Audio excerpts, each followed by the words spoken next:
Bonjour tout le monde, ici Jean-Claude Audette de Québec. Je voudrais faire une petite capsule vidéo cet après-midi sur pour expliquer une partie de la relativité restreinte.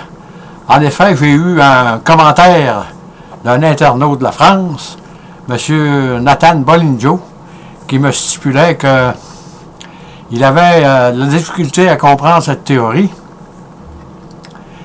Et je vais essayer de faire un petit vidéo qui va être compréhensible un peu par tout le monde. Parce que la relativité restreinte, c'est sûr que c'est pas une chose facile, là, mais c'est comprenable par tout le monde, parce que moi, je suis je dirais un genre de profane dans ce domaine-là, mais j'ai un bon background, j'ai eu la chance d'aller à l'université, et je suis ingénieur civil. Mais au début, quand j'ai commencé à regarder ça, j'étais comme tout le monde, là, parce que je n'avais jamais étudié ça. Et j'ai réussi à comprendre ça parfaitement. Et je voudrais commencer.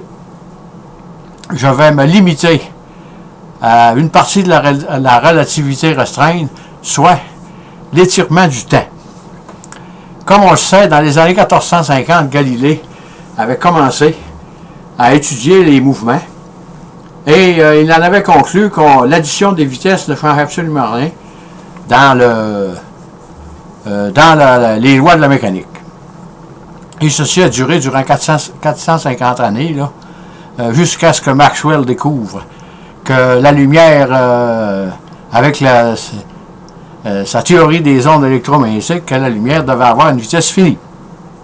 Et comme on le sait, je vais passer un peu là-dessus, il y a eu Wilkinson et Morley avec son expérience, qui a essayé de mesurer le vent d'éther et a réalisé que c'était une impossibilité. Je l'ai expliqué dans une capsule précédente, là. Je ne reviendrai pas là-dessus. En plus de ça, il y a Anton Lorentz avec ses transformations qui s'est aperçu qu'il y avait quelque chose de pas correct avec la vitesse de la lumière. Mais à cette époque, vu que les équations de Maxwell avaient à peu près 18 ans d'âge, on se disait que peut-être que Maxwell n'était pas correct, qu'il y avait des erreurs dans sa théorie, mais non, il n'y avait pas d'erreur. Maxwell, la théorie des ondes électromagnétiques était correcte. Et on a réalisé que dans les années 1890, que la vitesse de la lumière était finie. Et que Anton Lorentz réalisait qu'il y avait un raccourcissement des longueurs, il y avait un étirement du temps. Et un petit peu plus tard, avec Henri Poincaré, il a réalisé pour ces équations, ces transformations de Lorentz marchent avec les ondes électromagnétiques de Maxwell, la théorie, qu'il fallait que la masse augmente. Autour des années 1900, on était rendu là. Là, je vais revenir à l'étirement du temps. Là, je me suis fait une horloge, comme je peux vous montrer ici, que ça, j'ai lu ça quelque part dans un livre. C'est une horloge, un bâton d'1 mètre, qui a 2 miroirs. Un à chaque bout de mon horloge. Lorsque si vous envoyez un signal avec un photon, il va partir de ce miroir-là, il va aller à là, puis il va se promener comme ça. C'est ça qui va faire le gond de mon horloge pour l'expérience. Et j'en fais 2 exactement identiques. Donc, une va rester avec l'observateur immobile sur la Terre, et l'autre, on va l'embarquer dans une fusée avec un astronaute. C'est pourquoi est-ce qu'on parle d'astronautes et de fusées? C'est parce que la lumière va tellement vite que dans notre référentiel, c'est impossible de détecter les différences, mais il y a des différences. Mais là, je ne m'attarderai pas là-dessus. Et Galilée, comme je disais, l'addition des vitesses. Si un train va à 50 km à l'heure et vous avez quelqu'un dans le train qui court à 5 km à l'heure, pour l'observateur immobile sur le quai, il va dire le train va à 50 km à l'heure, et le coureur va à 55 km à l'heure parce qu'il court dans le train dans le même sens du mouvement. Et dans le contraire, ça marche la même chose avec les lois de Galilée. Si vous marchez dans le sens contraire, la vitesse du coureur va être soustraite de la vitesse du train et l'observateur immobile va pouvoir exactement conclure quelle vitesse il allait. Mais dans la vitesse de la lumière, c'est pas tout à fait pareil.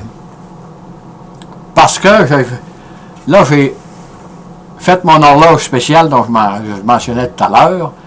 J'ai 2 horloges semblables. Une va rester avec l'observateur immobile sur la Terre. l'autre va embarquer, on va l'embarquer avec la fusée et les astronautes. Et dans la fusée, l'horloge va être placée de façon perpendiculaire dans le sens du mouvement de la fusée. La fusée s'en va comme ça et mon horloge à lumière va être verticale comme ça dans la fusée. Et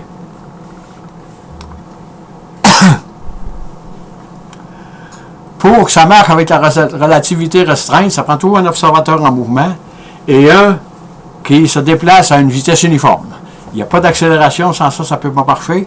Et l'ordinateur, l'observateur sur la Terre ne doit pas être en mouvement, sans ça, ça ne marche pas. Et vous voyez que si je prends mon horloge pour l'observateur sur la Terre, que je vois ici, là, que je mets ici, le BOM, le photon lumineux, le photon de lumière, va frapper le miroir, il va remonter là. Touc, touc, touc, touc. Il va descendre, il va aller à une certaine vitesse, évidemment, là. Mais là, on monte, qu'est-ce que ça fait? Bum, bum, bum, bum. Mais dans la fusée, qu'est-ce qui se passe? C'est que la fusée va, mettons qu'elle va à 150 000 km/h. Il faut aller à des vitesses extrêmement vite parce qu'on ne peut pas détecter on ne peut pas détecter de différence dans l'étirement du temps. Si vous allez à 150 km à l'heure avec votre horloge, quand je vais avoir un bum qui va partir ici, bien là, l'horloge va faire pas mal un grand bout et pour aller faire l'autre gond sur l'horloge à lumière. Ça veut dire que sur la Terre, votre bong va être bum, bum, bum, bum, ça c'est votre gond, mais dans la fusée, le gond de l'horloge va faire bum, bum, bum, bum. Vous voyez, c'est pas pareil.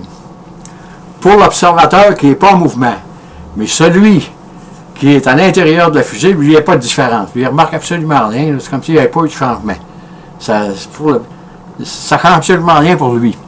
Sauf que, si vous regardez ici, sur la Terre, le miroir, la lumière est amarchée comme ça, il ne grouille pas. Donc, un coup comme ça, le photon se promène comme ça. Il va faire bum, bum, bum, bum. Mais si vous êtes dans la fusée, vu que la fusée va extrêmement vite, quand le signal lumineux va partir du premier miroir, l'autre ne sera plus là, de l'horloge. L'horloge va être rendu beaucoup plus loin, il va être rendu ici, mettons.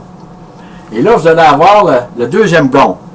Ça veut dire que si comparé à ça, le gond de là va faire boum, boum, boum, boum. Mais le gond de l'astronaute, l'horloge de l'astronaute va avoir ralenti pour vous donner un gond. Boum, boum, boum, boum. Et ceci nous amène là à, si vous prenez que ça c'est la vitesse de la lumière, si vous multipliez la vitesse de la lumière kilomètres-secondes par des secondes, vous allez avoir des kilomètres. Donc ça devient une distance. Et ici, la vitesse de la fusée, 150 000 km à l'heure, mettons. Si vous multipliez par une heure, vous allez avoir des kilomètres. Et à ce moment-là, nous avons un triangle. Et on sait que pour la loi de la trigonométrie, c'est un triangle à angle droit. Vous multipliez ce côté-là au carré, plus celui-là au carré, est égal à celui-là au carré en extrayant les racines carrées. Ça veut dire que ce côté-là, on ne connaît pas. On connaît la vitesse de la lumière, on connaît la vitesse de la fusée, et donc vous pouvez déterminer que la vitesse d'ici, de cette branche du triangle, va être égale à C2 moins V2. C'est de là que viennent les racines carrées dans les équations d'Anton Lorentz. Et si vous remarquez, j'ai fait un cercle ici comme ça.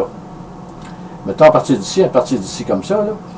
Ça veut dire que pour l'observateur sur la Terre, autrement dit, la lumière, le photon lumineux va être rendu là. Donc, l'astronaute, il n'aura pas encore reçu le bombe de son horloge à lumière, parce qu'il manque encore un bout. C'est parce que la lumière a besoin de plus de temps. Plus l'astronaute va vite, plus la lumière, ça va y prendre du temps pour aller faire le deuxième bombe que votre horloge à lumière se déplace très, très rapidement. Ça veut dire que si vous allez très, très, très, très, très vite, presque à, près de l'infini, disons, à ce moment-là, le gond de l'horloge, on ne l'entendra presque plus. Ça va prendre une éternité avant qu'on entende le deuxième gond, le deuxième bond. C'est ça qui fait l'étirement du temps. Parce que l'astronaute, son horloge, va ralentir. Peu importe l'horloge que vous utilisiez, c'est toujours le même principe. La seconde qui va marquer l'horloge, même s'ils sont tous les deux pareils quand ils sont sur la Terre, immobiles, quand ils vont arriver dans la fusée à 150 000 km à l'heure, lui, il s'en apercevra pas. Une seconde pour lui, ça va être une seconde sur son horloge. Mais pour l'observateur immobile qui est sur la Terre, une seconde va lui apparaître extrêmement longue par rapport à la sienne sur la Terre. C'est pour ça que des fois, dans la relativité restreinte, on voit que les mouvements sont ralentis ou des choses comme ça. Si vous réussissez à comprendre ça, là, mettons que vous avez presque compris, là, à ce moment-là, il s'agit d'aller dans les bibliothèques municipales. Là, il y a toutes sortes de livres sur la relativité restreinte. Là. Allez vous chercher des livres et vous en servez comme livre de chevet.